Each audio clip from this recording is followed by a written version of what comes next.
ሌላ ምን አድርገዋል? አንተ እኮ አታደርገው አይባልም።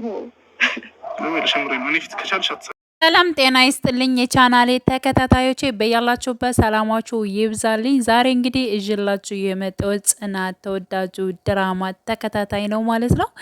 እንግዲህ ኪራና ጽናት እንደዚህ ፈገግ ባለ የፍቅር ጊዜ አብረው እያሳለፉ ይገኛሉ ማለት ነው።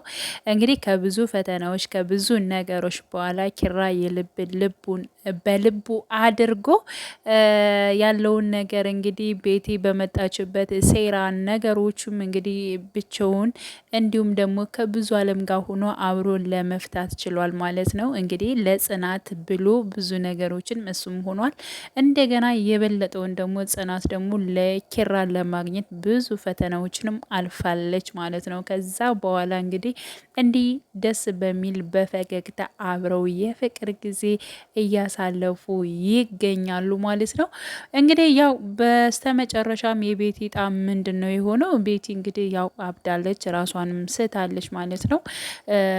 ያደረገችው ነገር ኪራን የኔ ብቻ ነው የሚገባው ማንም ሊወስደው አይችልም በማለት እንግዲህ የራሷን መውደድ ማፍቀር በማየት እሷ መልካም ነገሮችን ያደረገች ወይንም ደግሞ ለሱ እየጠቀመችው በምንሰል በጣም ብዙ ነገሮችን ለኪራ አድርጋለች ማለት ነው። ግን ደግሞ ስለተደረገለት ስላልተደረገለት ሳይሆን አንድ ሰው ለራስ ማድረግ የሚቻለው ሲወዶ ፈቅዶ ሲወዳችሁ ስትፋቀሩ ነው። ሌላው ምንም ነገር አይደለም። ይሄ ጥቅማ ጥቅም፣ ሌሎች ብዙ ነገሮች ሊኖር ይችላል። ለሰው ልጅ ዋናው ንጹህ ፍቅር ነውና ፍቅር በፍቅር ነው እንጂ በሌላ ነገሮች ሊካስ አይቻልም ማለት ነውና ኪራ ከጽናትም ንጹህ ልቧን ወይም ደግሞ ቅንነቷን መልካምነቷን ነው የተረዳው ማለት ነው።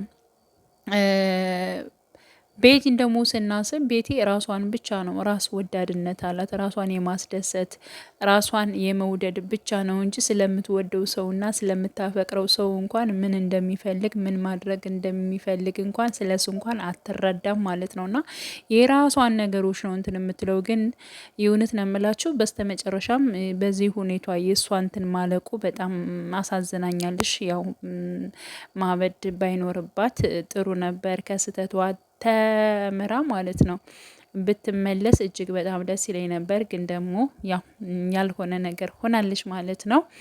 እና ያው በስተመጨረሻም እንግዲህ ናሆሜና ምሩ ናቸው። ናሆሜና እንግዲህ ምሩ አብረው ያው እንትን እያለ ነው ማለት ነው። ምክንያቱም ምሩን በጣም ይወዳታል፣ ያፈቅራታል።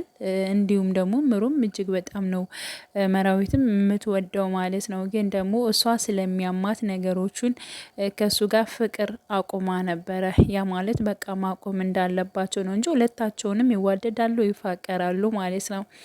እና ያው በተኛችበት ሄዶ እሱም አብሮ ተኝቶ ነበረ።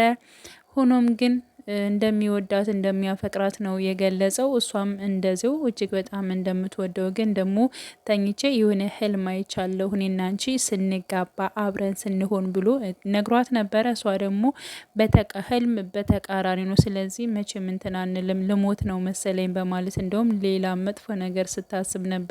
ለምንድን ነው እንደዚህ የምታስቢው? በስማም በይ በማለት ነገሮችን ለማረጋጋትና ህልም እንዳፈታቱ ነው በማለት መልሶላታል። እንዲሁም ወጣ ብለው ነበረ፣ ወጣ ብለው ሲዝናኑ ነበረ እና እጅግ በጣም እሱም ሲያያትም ስለነበረ እኔ እኮ በጣም ነው የምወድሽ፣ በጣም ነው የማፈቅርሽ፣ ግን ለምንድን ነው ከምንድን ነው መደበቅ የምትፈልጊው? ከአንቺ ጋር ጉለትም ሊኖር ይችላል፣ ከኔ ጋር ጉለት ሊኖር ይችላል። ሁለታችንም ተስማምተን አብረን ለምንድን ነው የማንኖረው?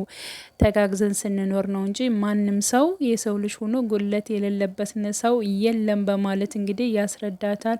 ተው በማለት እኔ ላንተ ሸክም መሆን አልፈልግም፣ በዚህ ጉዳይ ማውራትም ሆነ አልፈልግም ስትል መልሳለታለች። እና እጅግ በጣም ለመናገር ማለት ነው ለመናገር ያው ሙሩና እሱ አብረው ቢሆኑ እጅግ በጣም ደስ ይለኛል። በሚቀጥለው ፓርት በእርግጠኝነት አብረው ይሆናሉ የሚል ሀሳብ አለኝ።